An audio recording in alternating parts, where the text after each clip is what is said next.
The iPhone SE 4 is set to be Apple's latest budget iPhone with some huge upgrades that we've all been waiting for. For all of those who bought the iPhone SE 3 or the iPhone 13 mini and are now starting to feel the age and want an upgrade, this is going to be the perfect time to do so.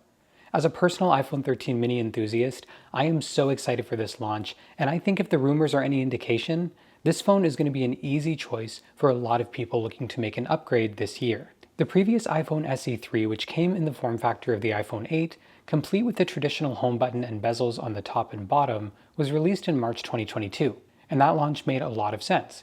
Use the spare parts from the iPhone 8, upgrade some of the hardware, and then launch it for significantly cheaper than any other current iPhone on the market. The two clear problems with this phone almost immediately were the poor battery life lasting less than a full day and a screen size being so small. So now enter the iPhone SE 4, said to come with a more modern design like the iPhone 14, featuring a full screen and eliminating the traditional home button. It'll have a 6.1-inch screen that's upgraded to OLED instead of the previous LCD, which will be a huge enhancement alone. Because of the removal of the home button, it'll now have Face ID instead of Touch ID. Let me know in the comments, by the way, if you're excited about that, or if you wish it still had the home button with Touch ID, or even if they could have put it into the side button, kind of like they did on the iPad mini. In terms of the cameras, it's set to have a familiar 12 megapixel front camera and a rear camera with a single lens upgraded to 48 megapixels for significantly improved photos and videos. The processor is set to be the A18 chip, which is the same hardware found in the iPhone 16 series,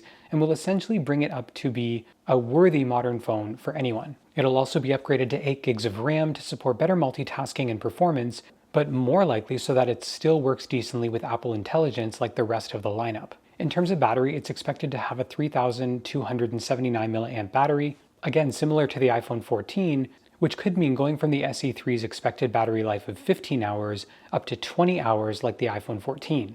This is especially desired because even though it quoted a battery life on the SE of 15 hours, most people got like 9 hours max, barely even getting through the day. And to charge that battery, we expect the phone to now have USB-C as Apple moves away from the Lightning port on all of their products. We also expect it to have MagSafe built in for an additional way to charge or use accessories. It seems like they're just doing all of these things to modernize the phone and make it something that you can use for years to come without it feeling dated, as quickly as the SE 3 did. The SE 4 should debut Apple's own 5G modem for the first time, and it'll hopefully mean better reception for calls and data. Now, of course, there's all of these leaks and nothing's confirmed until Apple announces it, but this should all be confirmed extremely soon, with reports saying the SE 4 will be launched in March, like the previous SEs. The pricing is expected to start at $429 US, the same price as the current price point for the SE 3.